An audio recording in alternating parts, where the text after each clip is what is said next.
Habari gani mwanakeo TV, kama ni mara yako ya kwanza tafadhali subscribe na turn on notification. Karibu katika ulimwengu wa siasa. Jina langu ni D wa KUTV. Makamu mwenyekiti wa chama cha demokrasia na maendeleo Chadema John Heche kupitia mtandao wa Twitter ameweza kuligusia suala la kuhairishwa kwa mara kwa kesi ya mwenyekiti wa chama cha demokrasia na maendeleo Chadema Tundu Antipas Lissu. Amesema ni zaidi ya mara 13 kesi hiyo ikiweza kuhairishwa. Nataka nisome kile ambacho ameandika John Heche katika mtandao wa Twitter na nukuu: zamani mahakama kuu ilikuwa ikifanya uamuzi unaokuwa ni uamuzi very well researched na unakuwa uamuzi uliopimwa. Madhara ya uamuzi wa mahakama kuu ni makubwa. Mahakama zote za chini zinalazimika kufuata.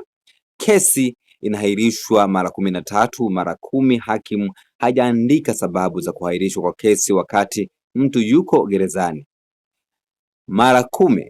Mara kumi siku 14, maana yake mtu anakaa ndani siku 140 bila hakimu kuandika sababu za yeye kukaa ndani. Majaji wanasema hiyo ni sawa.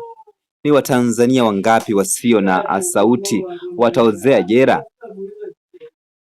Ni Watanzania wangapi wasio na sauti wataozea jela bila sababu au kwa sababu ya uamuzi wa aina fulani? #no reform no election, #free Tundu Lissu.